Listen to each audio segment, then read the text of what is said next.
Bonjour à tous, aujourd'hui nous allons parler des erreurs fatales du match Algérie versus Cameroun et analyser les pièces maîtresses de l'arbitrage. Nous commençons par préciser que dans les règles de la FIFA, un gardien dans sa surface est protégé et sa sécurité est primordiale, et selon la loi de la FIFA, il devrait faire siffler toutes les infractions contre lui, purement et simplement.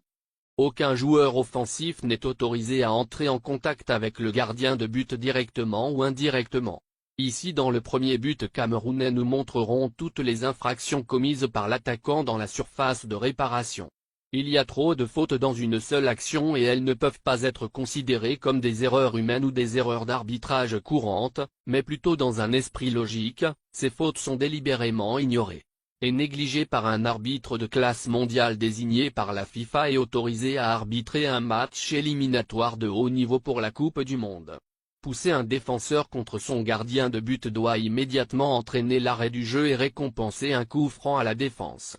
Le gardien de but dans la surface de réparation a tous les droits et le temps d'effectuer un jeu sur le ballon sans être contacté. De plus, pousser agressivement un défenseur par le cou est un jeu très dangereux, qui devrait recevoir un carton jaune. Un joueur offensif entrant en contact avec le ballon dans la main est automatiquement sifflé pour une infraction. Un gardien de but qui perd l'équilibre à cause d'un contact est un coup franc automatique selon les règles. Après la mise en œuvre de la VAR, l'arbitre est tenu d'examiner toutes les actions douteuses qui mènent à des buts, mais ce n'était pas le cas dans cette action. Si le VAR ne fonctionnait pas pendant cette action, cela est considéré comme une erreur technique et relève de la responsabilité de la FIFA. Si tel est le cas, c'est un très bon point en faveur de l'Algérie. Une action visible à l'œil nu ne nécessite pas de révision VAR, cependant, le VAR est tenu d'appeler l'arbitre, pour révision s'il manque une action, comme cette main claire ici dans la surface de réparation. Nous pouvons clairement voir le contact avec la main sans aucune obstruction. Le ballon atterrit clairement dans son avant-bras. Cependant, cela est considéré comme une erreur courante de l'arbitre, à moins que, comme nous l'avons dit précédemment, le VAR ne fonctionne pas. Encore un bon point pour l'Algérie. Passons maintenant à un contact net dans la surface de réparation, et examinons comment le contact s'est produit et si le défenseur a touché le ballon ou le pied de l'attaquant. Basé dans l'espace du ballon et du pied de l'attaquant, il est impossible pour le défenseur d'entrer en contact avec le ballon, donc, c'est un penalty, il a fait trébucher l'attaquant. Encore une fois, où est le VAR ici? Dans cette prochaine action, nous examinerons une autre main évidente. Et encore une fois la question: où était le VAR? Qu'a fait l'arbitre et pourquoi l'action n'a pas été examinée? Sous différents angles, nous pouvons voir clairement le ballon toucher la main du défenseur et même rester collé à la main pendant quelques secondes. L'arbitre n'était pas loin et sûrement, il l'a vu mais ignoré comme toujours. S'il a été appelé par la VAR et n'est pas allé, c'est une autre erreur fatale. Concluons maintenant avec le but de Slimani, et comprenons ce qui constitue une main selon les règles de la FIFA, et avec quelle partie du corps un joueur peut entrer en contact. Dans cette action démesurée, les règles de la FIFA ont été ignorées et plutôt pas appliquées comme elles le devraient. Fondamentalement, une épaule et le haut de l'épaule ne constituent pas un contact illégal ni considéré comme une main. En observant à nouveau où le ballon a atterri et quelle partie du corps a touché le ballon. Dans cette action, Slimani s'est élevé alors que le ballon était en l'air, et il n'a pas levé le bras ou la main au-dessus de son épaule et sa tête inclinée. À plusieurs reprises, nous pouvons clairement voir la balle au-dessus de la partie du corps considérée comme une main dans les règles de la FIFA. Si, nous voulons être très conservateurs à propos de cette action, le résultat ne devrait pas être concluant, et le but devrait être accordé comme dans le jeu en direct.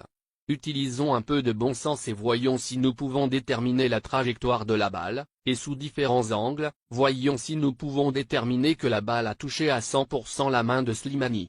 En se basant sur le mouvement du ballon après contact, on peut deviner le sens de déplacement du ballon dans les airs par rapport à la partie qui a touché le ballon. Et avec l'altitude de la balle, on peut assez conclure l'approximation, le mouvement de la balle loin du corps et dans quelle direction. Avis après la vérification VAR. Remarquez comment le VAR en bas de votre écran a conclu qu'il s'agissait d'un but valide. Remarquez également comment l'arbitre pointe son avant-bras. Le ballon n'a pas touché cette partie. Clairement un geste vicieux. Il y a ici un conflit entre le VAR et l'arbitre. Est-ce un dur proof en faveur de l'Algérie? On ne sait pas. Discutons brièvement des règles d'un handball avec quelques illustrations. l'IFAB définit la limite entre l'épaule et le bras comme le bas de l'aisselle.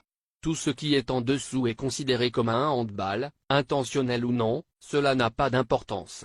La définition de la loi 12 pour le handball, selon laquelle le bras se termine au bas de l'aisselle. La loi sanctionnait un joueur pour handball si le bras est clairement éloigné du corps et en dehors de la ligne du corps. Le joueur se penche clairement dans la trajectoire du ballon. Le ballon parcourt une certaine distance. Le ballon touche une main, un bras clairement levé au-dessus de l'épaule. Dont rien de tout cela n'était dans le but de Slimani. Sur cette photo, qui n'est pas un handball. C'est une action similaire à Slimani, si nous avions le même angle. Regardez attentivement, où repose la balle et quelle est la légalité du contact. Même si le ballon glisse légèrement vers le bas, il n'est pas considéré comme un handball selon la loi. Enfin, parlons du litige actuel et de ce qui devrait arriver et quelles en sont les ramifications. Dans le cas de l'Algérie, les organes juridiques de la FIFA devraient déterminer si le match a été arbitré équitablement ou s'il y a eu des erreurs excessives qui ont fait pencher la balance en faveur d'une autre équipe et ont rendu le match injuste.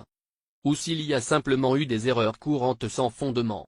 L'organisme juridique doit contacter les témoins dans ce cas, les arbitres et le VAR, revoir le match et, plus important encore, enquêter sur tout contact entre les arbitres et les équipes. Ils sont également tenus d'écouter toutes les communications entre l'arbitre et le VAR.